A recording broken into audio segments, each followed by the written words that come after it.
हमस तैयार हो गया है। बहुत ही क्रीमी टेक्सचर का, बहुत ही फ्लफी बना है। ये बैच फ्राई हो गया है और बहुत ही प्यारा कलर आया है, लाइट गोल्डन ब्राउन। अंदर से इसका देखिए टेक्सचर बिल्कुल दानेदार है, बहुत ही अच्छा बनके तैयार हुआ है। और बाहर से देखिए आप ये कितना क्रिस्प है।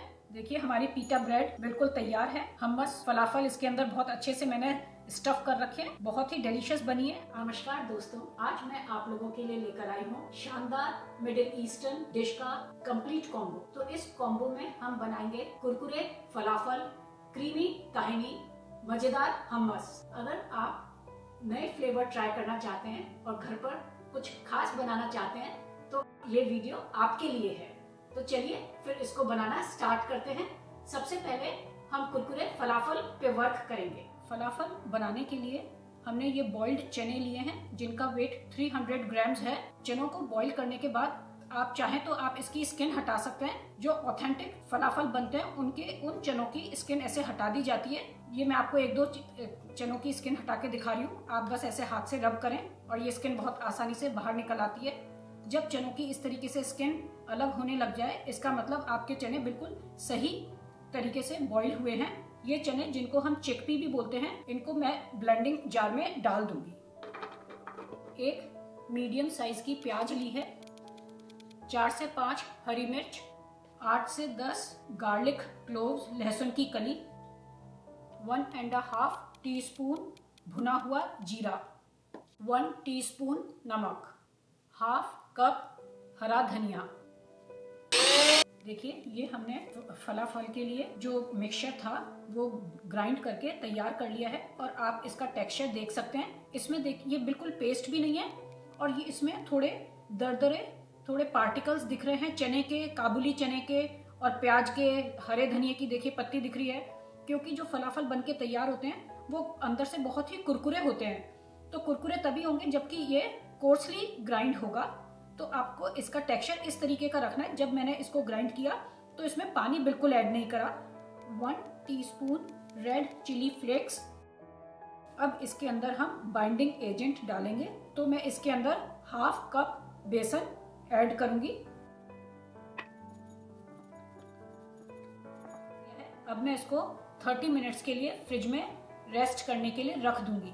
फ्रिज में रेस्ट करते हुए पूरे 30 मिनट्स हो गए हैं। 1/4 टीस्पून बेकिंग सोडा ऐड करेंगे।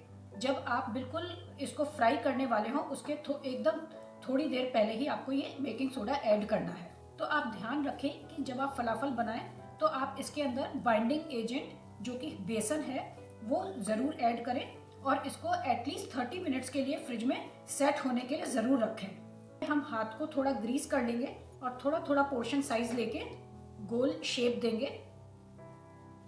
आप कोई भी शेप दे सकते हैं, अपने प्रेफरेंस के अकॉर्डिंगली गोल बना सकते हैं, हल्का सा इसको फ्लैट करके फ्लैट शेप दे सकते हैं। इस तरीके से आपको शेप देनी है।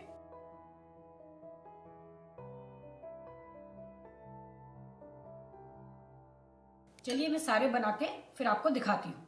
देखिए जो मिक्सचर हमने प्रिपेयर करा था उससे इतने अनकुक्ड फलाफल बनके तैयार हुए हैं। अब इन्हें गैस टॉप पे चल के फ्राई कर लेते हैं। फ्लेम मीडियम पर है। ऑयल चेक कर लेते हैं। देखिए ये ऊपर आ गया है, इसका मतलब ऑयल का टेम्परेचर बिल्कुल सही है। अब ऑयल में हम फलाफल डालना स्टार्ट करेंगे।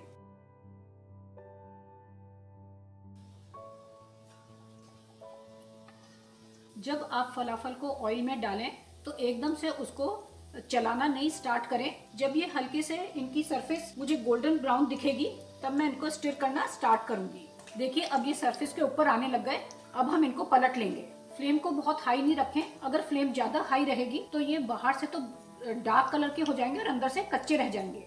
एक बैच को फ्राई होने में 3 मिनट लगते हैं। फ्लेम हमारी in between medium to low है।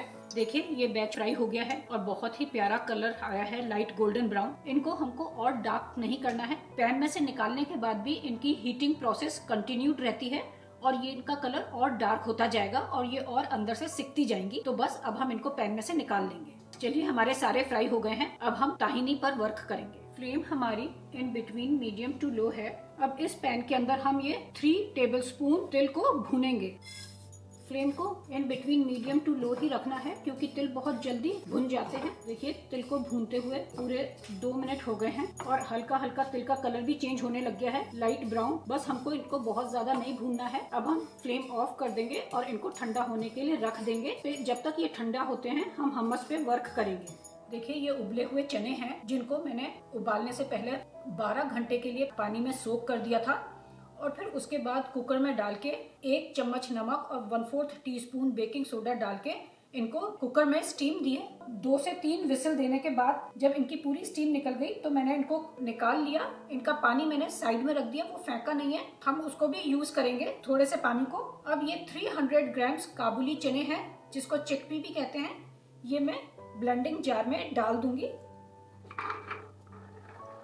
क्योंकि चनों को उबालते वक्त भी मैंने नमक डाला था तो मैं सिर्फ आधा छोटी चम्मच नमक इसमें डालूंगी।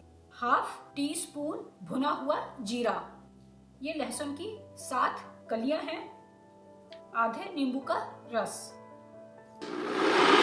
अब मैं ये बर्फ की क्यूब्स जार के अंदर ऐड करूंगी। 8 से 10 आइस क्यूब्स ऐड करी हैं। ये बर्फ इसलिए ऐड करा जाता है जिससे कि हमस बहुत ही लाइट, सॉफ्ट एंड फ्लफी बने। तो अगर आप बिल्कुल ऑथेंटिक स्टाइल का हमस चाहते हैं तो आप ये आइस क्यूब्स ऐड कर सकते हैं।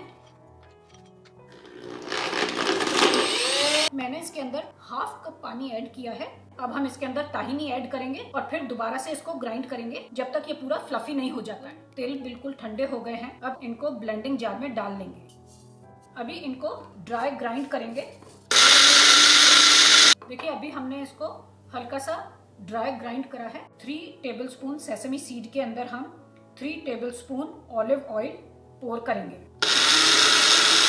देखिए ताहिनी बनके बिल्कुल तैयार हो गई है। अब हम ये हमस के मिक्सचर के अंदर ताहिनी ऐड करेंगे।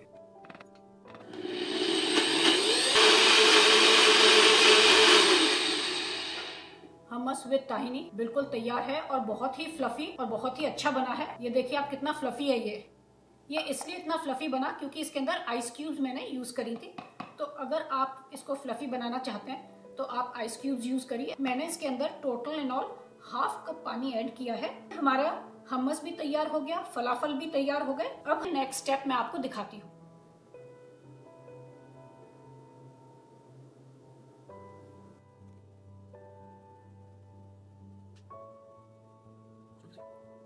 देखिए हमने इसके अंदर ये ऑलिव ऑयल पोर कर दिया है। अब इसको डेकोरेट करने के लिए थोड़ी सी पेपरिका डालेंगे। ये सारे स्टेप्स ऑप्शनल हैं, ये बस मैं डेकोरेशन के लिए डाल रही हूँ।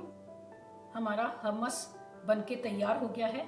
बहुत ही क्रीमी टेक्सचर का, बहुत ही फ्लफी बना है और इसको आप इस तरीके से इसमें ऑलिव ऑयल डालिए और ये टेस्ट में बहुत ही अच्छा लगता है।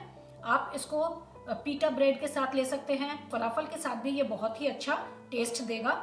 तो आप इसको बनाइए। आपका कैसा बनता है मेरे साथ कमेंट में शेयर करिए। फ्लेम हमारी मीडियम पर है, पैन गरम हो गया है। अब इस पैन में थोड़ा सा बटर लगा के पीटा ब्रेड सेकेंगे। क्योंकि ये पीटा ब्रेड ऑलरेडी कुक्ड है, हम सिर्फ इसको गरम कर रहे हैं। आप घर पे भी पीटा ब्रेड बना सकते हैं। ये मेरी मार्केट की लाई हुई पीटा ब्रेड है। अगर आप चाहते हैं कि पीटा ब्रेड घर पे कैसे बनती है उसकी रेसिपी मैं शेयर करूं तो आप प्लीज मुझे कमेंट में लिखिए और मैं आपके लिए वो रेसिपी भी लेकर आऊंगी। देखिए ये पीटा ब्रेड गरम हो गई। इस तरीके से मैं अपनी सारी पीटा ब्रेड गरम कर लूंगी। चलिए अब मैं आपको इसको असेंबल करके दिखाती हूँ। देखिए हमारा हमस तैयार है, फलाफल तैयार हो गए और पीटा ब्रेड भी फिल करने के लिए तैयार है। अब ये सारे इंग्रेडिएंट्स, ये मैंने कुछ खीरा लिया है जिसको मैंने इस तरीके से काट लिया है, ये पत्ता गोभी है, ये बीट रूट है, चुकंदर और ये गाजर है। इनको मैंने पतला पतला लंबा लंबा काट लिया है। हम ये जो पीटा ब्रेड है इसको हम सेंटर से ऐसे काट लेंगे। अब ये पीटा ब्रेड के अंदर ये जो पॉकेट है इसके अंदर हम सारी चीजें फिल करेंगे। तो सबसे पहले मैं हमस की एक लेयर लगाऊंगी। अब मैं इसके अंदर फलाफल रख दूंगी। ये मैंने क्यूकम्बर रखे हैं, खीरे, अब ये पत्ता गोभी, ये सैलेड है। जो भी सैलेड आप यूज करना चाहें वो आप कर सकते हैं। ये हाई प्रोटीन डाइट है। अब ये मैं इसके अंदर गाजर ऐड कर दूंगी। खाने में ये बहुत ही टेस्टी बनता है। देखिए अब इसमें मैंने चिली गार्लिक सॉस ऐड कर दिया है। अब थोड़ा सा हमस और हम ऊपर से ऐड कर देंगे। देखिए हमारी पीटा ब्रेड बिल्कुल तैयार है। हमस फलाफल इसके अंदर बहुत अच्छे से मैंने स्टफ कर रखे हैं। बहुत ही डिलीशियस बनी है, आप बनाइए और आपका कैसा बनता है आप मेरे साथ कमेंट में शेयर करिए। देखिए ये फलाफल अंदर से भी चेक कर लेते हैं कि ये कैसा बना है। अंदर से इसका देखिए टेक्सचर बिल्कुल दानेदार है, बहुत ही अच्छा बनके तैयार हुआ है और बाहर से देखिए आप ये कितना क्रिस्प है। अगर आपको मेरा बनाने का तरीका पसंद आया तो आप इसको बनाइए, आपका कैसा बनता है मेरे साथ कमेंट में शेयर करिए। And please remember to give me a like, subscribe and do not forget to press the bell icon. Thank you so much for watching this video. I will see you in next video. Till then, thanks. Bye.